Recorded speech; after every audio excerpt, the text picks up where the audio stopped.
बिस्मिल्लाहिर्रहमानिर्रहीम। नाजरीन, आज 25 फरवरी जुमातुल मुबारक का दिन सन 2022। आपका अपना मेज़बान जावेद इकबाल नए प्रोग्राम के साथ सुबह सुबह पेशे खिदमत है। सुबह खैर, गुड मॉर्निंग और अस्सलामु अलैकुम सबको। कैसे हैं आप लोग? उम्मीद है खैरियत से होंगे। अल्लाह आपको हमेशा खुश व खुर्रम ही रखे जी। तो कल मैंने आपको बताया था कि हम आपको अगली किस्त में राम जी की कथा, चंद्र राम जी की कथा सुनाएंगे। कथा कहते हैं संस्कृत में कहानी को, और ये हिंदुओं की काबिल साद एहतराम, उनके नुक्ता नज़र से जो बहुत मुकद्दस किताब है रामायण, उसमें ये वाकया तफसील के साथ दर्ज है। ये कहानी बड़ी तफसील के साथ लिखी हुई है। अब मैं कोशिश करूंगा कि आपको मुख्तसर से मुख्तसर करके वो कहानी सुना दूं और आपको समझ भी आ जाए, लेकिन फिर भी इसकी 2 किस्तें करनी पड़ेंगी। एक किस्त में ये मुश्किल है मुमकिन से मुकम्मल करना। अच्छा, इस कहानी अब भी मशहूर ज़माना है। वो कैसे, आप पूछेंगे वो कैसे? वो इस तरह से कि आपने इंडियन फिल्मों में, ड्रामों में, किताबों में आज भी 3-4 लोगों के नाम बार बार सुने होंगे, और वो नाम है राम जी, लक्ष्मण, सीता और सबसे बढ़कर हनुमान, और उससे भी बढ़कर रावण। ये कुछ किरदार हैं उस कहानी के, जो मैं आपको इनकी तफसील अभी बताऊंगा थोड़ी देर में। ये वो किरदार हैं जो आज भी हिंदू कौम जो है, इनका नाम आज भी लेती, मानती, सुनती और अदब के साथ इसका जिक्र करती है। अपने बच्चों का नाम कभी भी रावण नहीं रखेंगे। रावण ऐसे ही है जैसे हम यजीद को कहते हैं। यजीद का नाम तो आजकल तो कोई आदमी अपने बेटे का रखना नहीं चाहेगा। हालांकि हो सकता है हम में से कोई अपने बच्चे का नाम यजीद रखे और वो बाईमान हो और अहले बैत पर जान कुर्बान करने वाला हो, लेकिन फिर भी वो नाम इतना मनहूस हो चुका है कि कोई भी आदमी यजीद बच्चे का नाम यजीद रखने के लिए तैयार नहीं है। इसी तरह का एक कैरेक्टर इस कहानी में भी है, रामचंद्र जी की कथा। ये रामायण में दर्ज है। फिर बता दूं तो यहां पे होता क्या है कि ये मैं आपको समझा चुका हूं पिछले प्रोग्रामों में कि दरियाए गंगा के पास थोड़े फासले पे, कुछ ही 100 किलोमीटर के फासले पे एक नदी है गंडक। मैंने आपको बताया था, फिर लिख के दिखा देता हूं जी। एक ये दरिया है जी गंगा,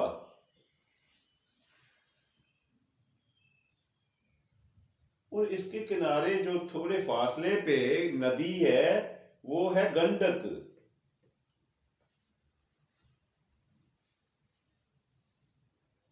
अच्छा, ये जो गंडक नदी है ना, इसके मशरक की तरफ और मगरब की तरफ 2 मुख्तलिफ रियासतें थीं।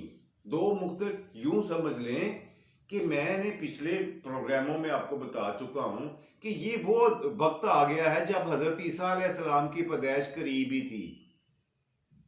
उस वक्त हिंदुस्तान में, यानी आज से तकरीबन 2,2500 साल पहले की बात है, हम 4000 पीछे से शुरू हुए हैं, 4000 साल, और 2000 तक आ गए हैं। ये अच्छी बात है। अब आगे चलते हैं। और अच्छा, उस वक्त तक, जबकि अब मैं बात करने जा रहा हूं रामचंद्र जी की कथा की, वो उस जमाने में हिंदुस्तान में बेशुमार मुल्क बन चुके थे। हर मुल्क कह लें, रियासत कह लें, और हर रियासत का अपना एक सरदार हुआ करता, जिसको राजा कहा करते थे अपनी जुबान में लोग। मकामी लोग राजा कहा करते थे। तो ये जो गंडक नदी है ना, इसके मगरब की तरफ यानी इस पार हमारी तरफ एक रियासत थी जिसका नाम था अयोध्या। अयोध्या या इसको उद भी कहते थे, अयोध्या।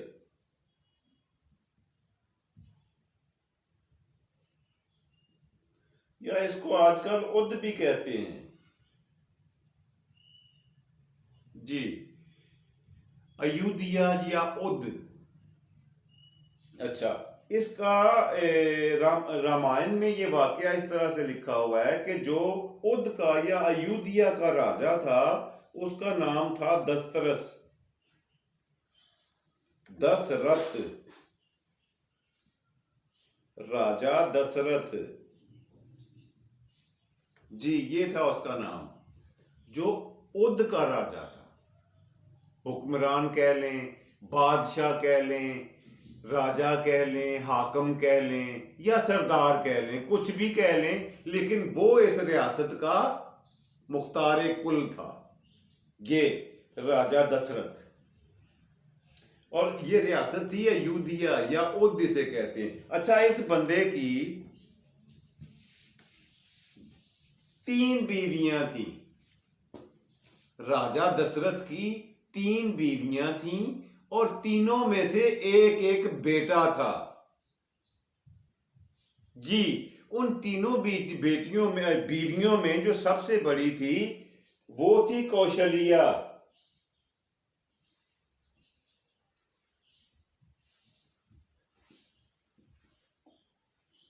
जी। सबसे बड़ी बीवी और पहली बीवी थी कौशल्या। इसके बतन से एक बेटा पैदा हुआ। मैंने बोला एक एक बेटा ही था, उसका नाम था राम।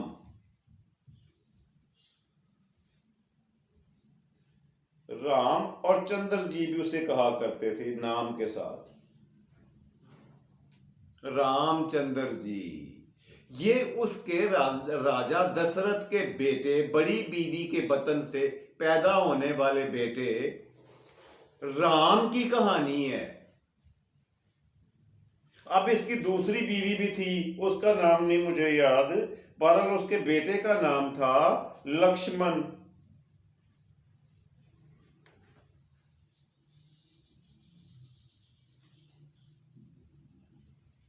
ये नाम भी आपने फिल्मों में बड़ा सुना होगा। ये मंजली दरमियान वाली बीवी का बेटा था। और जो सबसे छोटी बेटी थी, सबसे छोटी बीवी का जो बेटा था, बीवी का नाम पहले सुन लें, कौशल्या। और नंबर 2 का मैंने आपको बताया, वो नहीं समझ आ रही मुझे। और जो तीसरी बीवी थी राजा दशरथ की, वो थी कैकेयी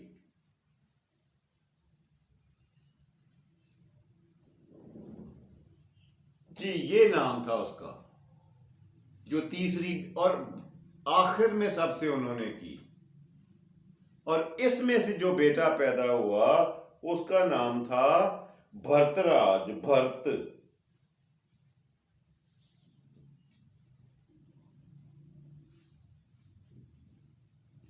जी। समझ आ गई आपको यहां तक? उम्मीद है समझ गए हो। अब होता क्या है कि जो बड़ा बेटा था ना, उसूल कानून रस्मो रिवाज और रवायत के मुताबिक उसने बादशाह का जानशीन बनना होता है। ये अजल से चलता आया है और उसी का हक भी बनता था। मगर जो सबसे छोटी बीवी थी ना कैकेयी, वो बादशाह सलामत उससे बड़ी मोहब्बत करते थे राजा साहब। उसे बड़े चाव से ब्याह कर लाए थे, उसे नाराज नहीं करना चाहते थे, उसकी हर जायज और नाजायज बात मान लिया करते थे आंखें बंद करके। उसने ये कहा कि रिवाज के मुताबिक आपका बड़ा बेटा राम जो है वही गद्दी का हकदार है, मगर मैं चाहती हूं मेरा बेटा जो है वो मुल्क का राजा बने आपके बाद। राजा साहब ने ये बात सुनी अनसुनी कर दी, वक्त गुजरता गया। बादशाह सलामत जो थे, राजा साहब जो थे, वो कुछ बूढ़े होते गए। अब वो नकाहत और कमजोरियों और ज़ईफ उम्री की वजह से उमूरे मुमलिकत चलाने के काबिल नहीं रहे थे। उनका ख्याल था कि वली अहद का ऐलान कर दिया जाए, और ताकि वो जो वली अहद होगा यानी होने वाला बादशाह, वो मेरा मुमलकती उमूर में भी हाथ बटाएगा और मेरी मदद करेगा, और कुछ उसे तजर्बा भी हो जाएगा कि मेरे बाद जब उसने हुकूमत करनी है तो कैसे करनी है। जी, तो जो बड़ी बीवी थी ना, अब इस इत्तेफाक से होता क्या है, अब दूसरी तरफ देख ले होता क्या है, कहानी कैसे बनती है कि गंडक नदी के मगरब की तरफ तो ये इनका था उद या यूदिया, मशरक की तरफ एक और रियासत थी, मुल्क था या एक और हुकूमत थी, उसका नाम था राज मिथिला।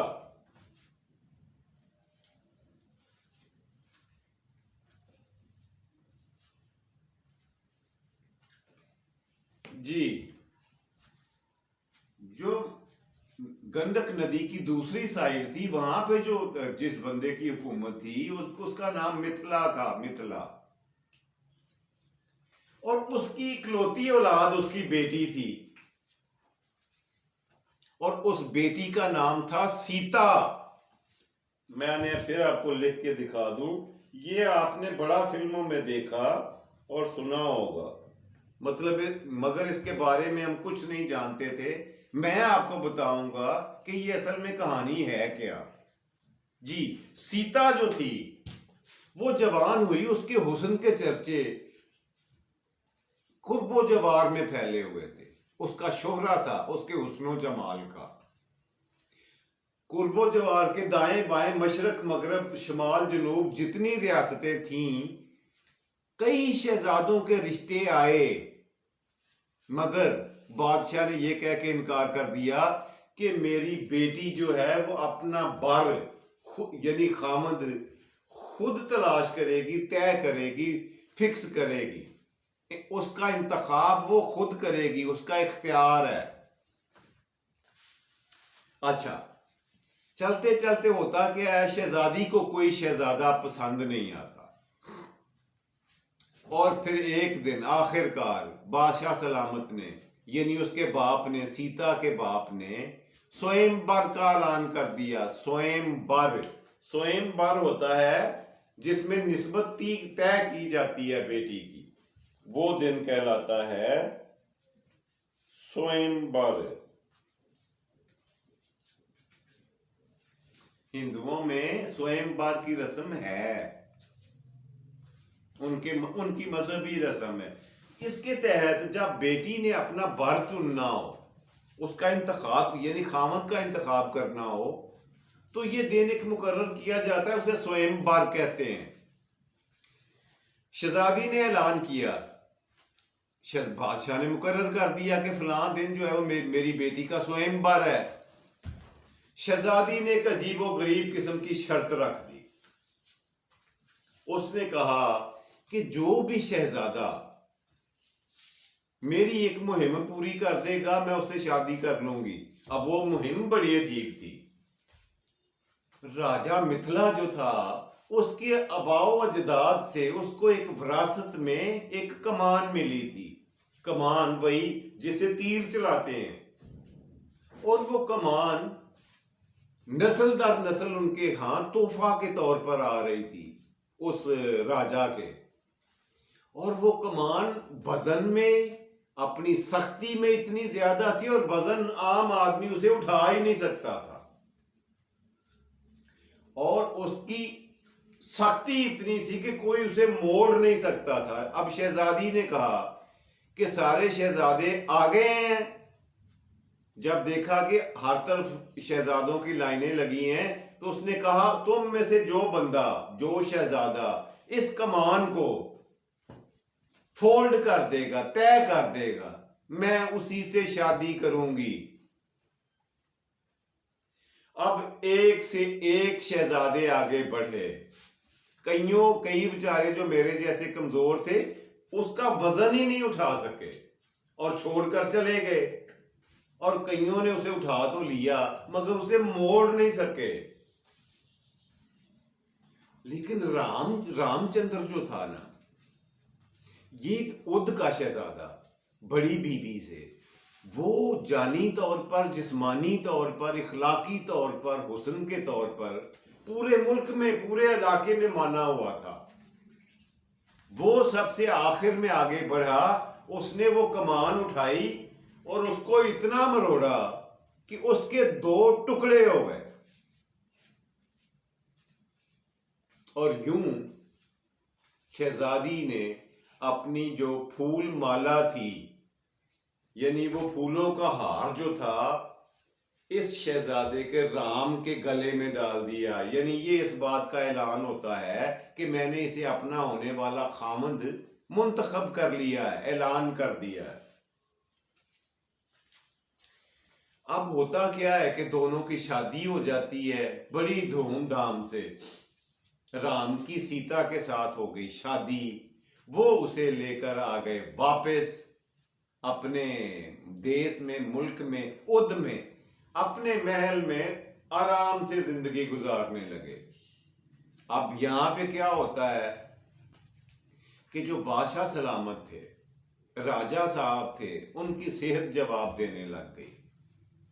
ये वक्त आन पहुंचा था कि अब वो अपना वली अहद का ऐलान करते, और सबसे छोटी के कई जो बीवी थी, उसकी ख्वाहिश और खुशी ये थी कि मेरे पे ये रस्म को तोड़कर मेरे बेटे को वली अहद मुकर्रर किया जाए। और बादशाह को इतनी मोहब्बत सी उस औरत से कि उसकी बात को इनकार भी नहीं कर सकते थे, लेकिन अपने पुरखों की जो रिवाज हैं, रवायतें हैं, उनसे बगावत भी नहीं कर सकते थे। फिर क्या हुआ, इससे आगे कौन बना वली अहद, ये इंशाअल्लाह मैं आपको अगली किस्त में, यानी कल सुनाऊंगा। ये बात आपको कल बताऊंगा जी। यहां पे करते हैं खत्म राम जी की कथा का पहला हिस्सा। मैंने आपकी खिदमत में पेश कर दिया आज के प्रोग्राम का अहम और अगला सेगमेंट, आज का लफ्ज जी। आज जो मैं आपको 2 अल्फाज सिखाने जा रहा हूं, बताने जा रहा हूं, वो बड़े दिलचस्प है। अस्सलामु अलैकुम वो लफ्ज है जो हम रोज बोलते हैं, रोज सुनते हैं, रोज देखते हैं, रोज पढ़ते भी हैं, लिखते भी हैं, सारा कुछ ठीक है। मगर इस अस्सलामु अलैकुम को लिखते वक्त हम बहुत बड़ी एक बुनियादी गलती कर जाते हैं। हम लोग लिखते हैं, ये देखें,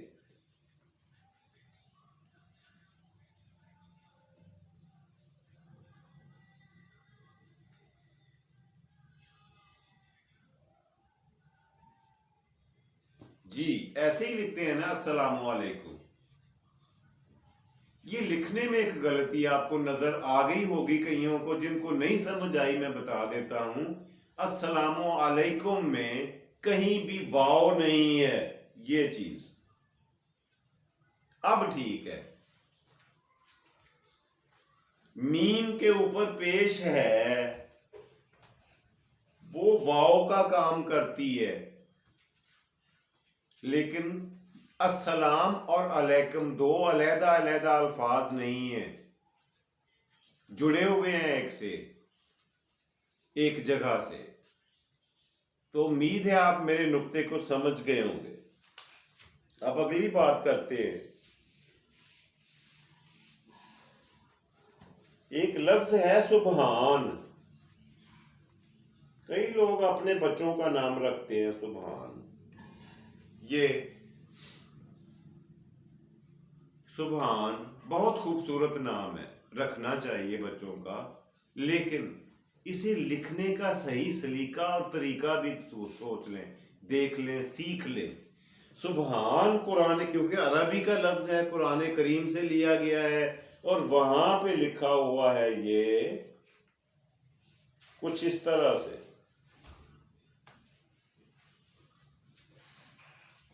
यानी इसमें अलिफ नहीं आता कहीं भी। सुभान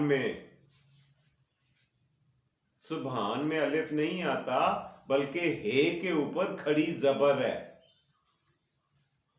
जी, जब हम सुभान लिखते हैं तो इस तरह ना लिखा करें, ये गलत तरीका है। ये दुरुस्त तरीका है, असली तरीका है खूबसूरत नाम लिखने का। जी, उम्मीद है आपकी बात आपकी समझ में आ गई होगी। अगर ना आए तो आप दोबारा कमेंट्स में पूछ सकते हैं, मैं रिवीजन के तौर पर भी आपको बता दूंगा, मुझे कोई एतराज नहीं होता। जी, तो जल्दी जल्दी आज का तीसरा और आखिरी सेगमेंट देख लेते हैं। आज का तीसरा और आखिरी सेगमेंट हस्बे मामूल आज की बात। जी, तो आज की बात बड़ी प्यारी करने जा रहा हूं आपसे। आज की बात यह है कि बराए मेहरबानी आज राहे करम किसी के सब्र का और जब्त का इम्तहान लेने की कोशिश न किया करें। जी हां, उसकी वजह ये क्या है कि मैंने ऐसा करने वाले लोगों को बिल आखिर पछताते हुए ही देखा है। इसलिए किसी के सब्र का इम्तहान लेने का सोचा भी ना करें। जी, ये थी आज की बात। और आखिर में जाते जाते अगर बाबा जी की बात ना करूं, सियाने बाबा जी की, तो आपके चेहरे पे मुस्कुराहट कैसे आएगी, आप महजूज कैसे होंगे। बाबा जी, सियाने बाबा जी के पास मैंने गया और बाबा जी ने मुझसे पूछा, पुत्र आजकल किन्नों कितने के कितने आ रहे हैं, मतलब भाव क्या है, कीमत क्या है। मैंने कहा बाबा जी, इतने साइज का किन्नों 10 रुपए का तकरीबन मिल जाता है। बाबा जी ने मुझे कहा, मैंने अपनी नौजवानी में 10 के 3 खरीदे थे। मैंने कहा उस वक्त पैसे की कीमत ज्यादा थी। उन्होंने कहा नहीं, मैं आपको बताता हूं कैसे। जब मैं नौजवान था, बचपना था, तो मैं एक रेडी पे गया, यूं समझ लो कि आज के हिसाब से 10 का नोट ही दिया। रेडी वाले ने मुझे एक किन्नो दे दिया।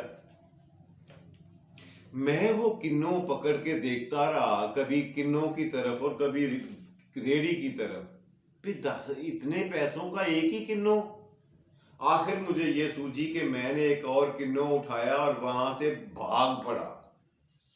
अब रेडी वाले ने, दो हो गए, अब रेडी वाले ने तीसरा किन्नो पकड़ के पीछे से मेरी कमर में मारा।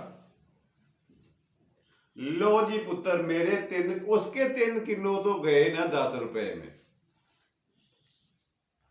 लो जी, ये था आज का प्रोग्राम। आपका मेजबान जावेद इकबाल आपसे चाहेगा इजाजत। खुश रहें, खुश रखें। अल्लाह वारस।